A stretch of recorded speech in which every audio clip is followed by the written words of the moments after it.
Well, The Grudge originally was this videotape that was sent to me by a reporter who worked for a magazine in San Francisco. And in an article I had read, it was said that Ju-on was the scariest thing he'd ever seen on screen. So I had emailed him, and he sent me a copy of the videotape without the subtitles.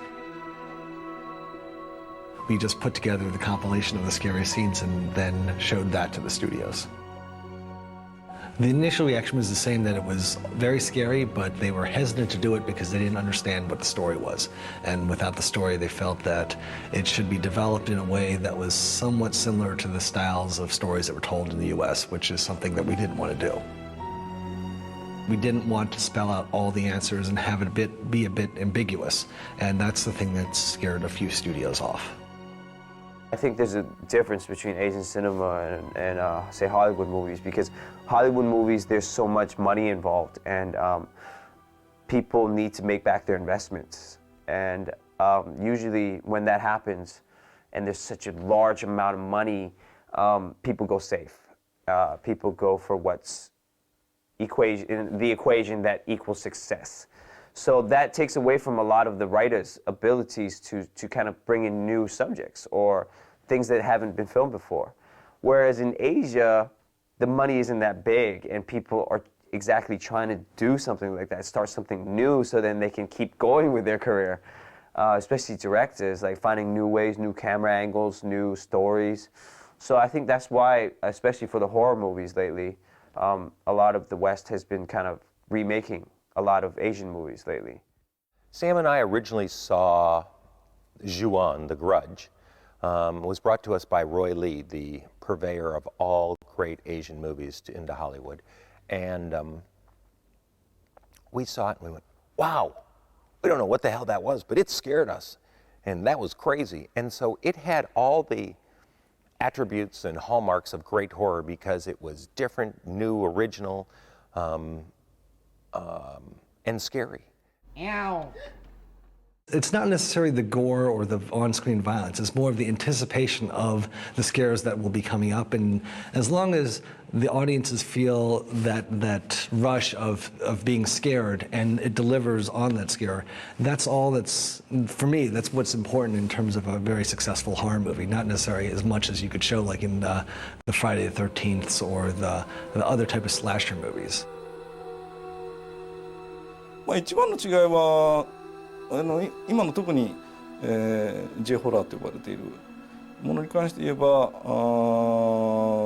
殺人鬼が人を襲って殺すというようなことがジャパニーズホラーではない。だけど、西洋の、ホラーでは、ジェイソンや、フレディや Usually, American horror movies are about crazy people trying to kill a bunch of people like in a certain area, you know. But for Asian ones, they touch on more spiritual things and more supernatural. Some of the basic principles are, one, you don't have to be a bad person to have bad things happen to you. You don't have to drink a beer and smoke some joints in the middle of the forest for Jason to come after you. Second, you don't have to open Pandora's box for it to start happening. And I think the hauntings happen in Japan for very arbitrary reasons, and I think that's very scary to a common viewer. And number three, once it starts, you can't stop it. And I think the idea of torturing your main character is pretty much consistent in most Japanese horror movies, and I think it's something that American audiences aren't too used to. And I think on a gut level, it really gets to them. I think definitely a lot more people in Asia believe in ghosts, really, and there's a lot of ghost stories, and a lot of people, even around me, tell me that they've encountered ghosts. You go to Thailand, you see houses outside of houses that are made for the ghosts, the spirit house, you know, and that alone already tells you that there's a big difference in the type of ghosts world of Asia and America. Maybe kind of this is intriguing the population or intriguing the film producers, and they're kind of bringing it over. There were huge challenges in bringing J-horror to a Western audience. I think every movie that has succeeded in being remade out of Asian original into Hollywood has been the demands that a Western audience puts on story. And there are many things in J-horror that come from myths and fairy tales or folklore that are instantly understood by an Asian audience that have no meaning to a Western audience. American horror films tend to plug into a formula, and I don't mean that to criticize any American horror films. I think there's a certain formula that you follow that by the time you get to the third act, there will be a massive answer or a revelation that comes upon the main character, and then they in turn use that information to beat the beast at the very end. I think Shimizu and Taka have spent a lot of time trying to create a sense of vagueness with the characters in their films, and there isn't a very simple answer that they can abide to beat the beast.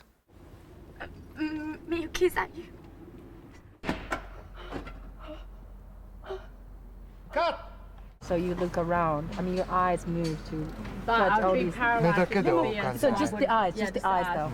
I mean, Initially, I was really nervous when I heard that I'd have to be using a translator with the director, because I didn't know how I could get my points across and my ideas, and I didn't know if he'd be able to understand what I was talking about.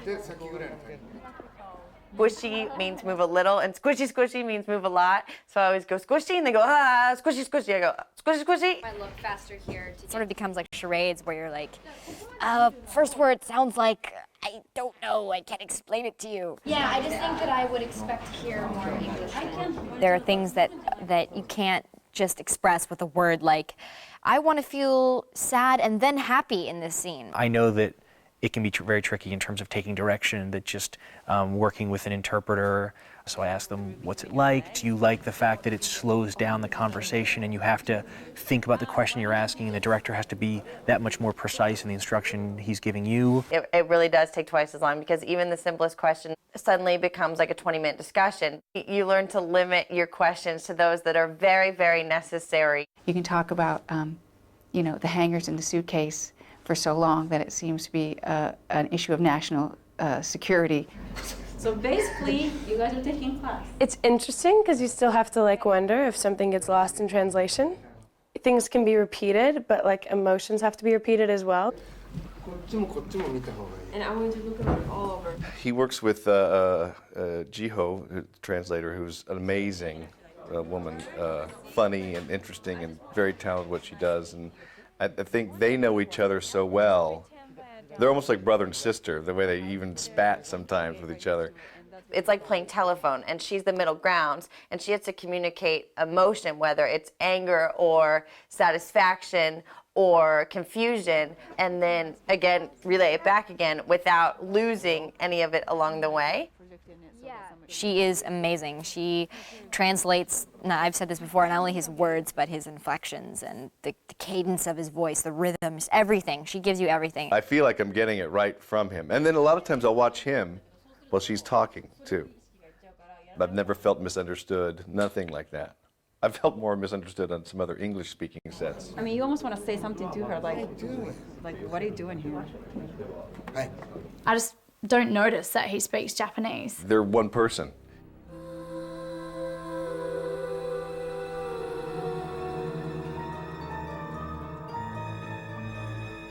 I think because the first one bled of Japanese themes, I think it was important to do the second one here also. There's a certain cachet that Japanese horror has now, and if you take it out of Japan, it might not have that same effect, and I think Shimizu feels very comfortable shooting here. Making the movies in Japan gave it its authenticity. That was something that the audiences were thrilled at seeing, because it's shown a side of Japan that hadn't been seen before, other than movies like Lost in Translation. But this was a horror movie that really took people to a new place, and it sort of disoriented them, just like the audiences saw the characters in the movie were disoriented. グイさんはよろしくお願いいたします。皆様ご起立願います。 To work on a Japanese set is very, very different than to work on a set in North America.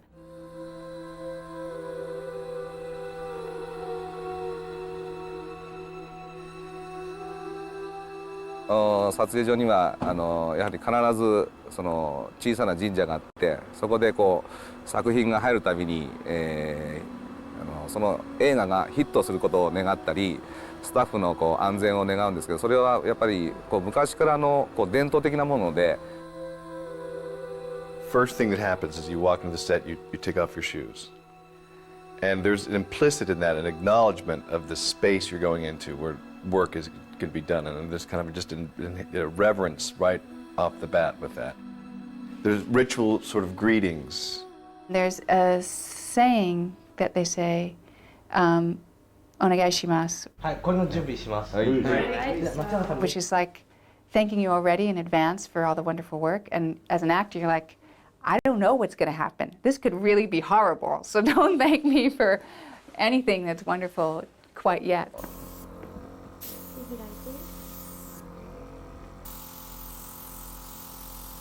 When we tried on our wardrobe for the first time, all the people from different departments came in and we were introduced formally and we went through this ritual of selecting how we're going to clothe. And it was a fantastic way to enter into this process with everybody. It's like, you think you do one wardrobe fitting, you've done them all. Well, again, how wrong was I? Teresa and I walk into this wardrobe ceremony. You usually go into a wardrobe fitting with just the director and the wardrobe girls. In this film, Arielle and I sat down in front of the entire crew and everyone had their say on what we were going to wear.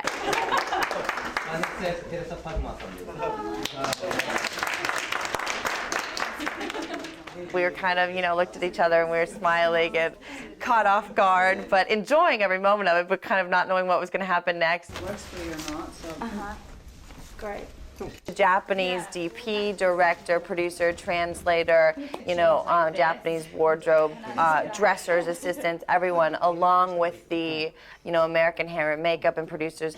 Everybody was in that room, and it made so much more sense because it was like, we go up behind a curtain, put on a particular outfit for a scene, come out, the director could see it, the DP could see it for his lighting, the producers could see it to make sure they're happy, hair and makeup knew what they had to do, I could put in my 2 cents.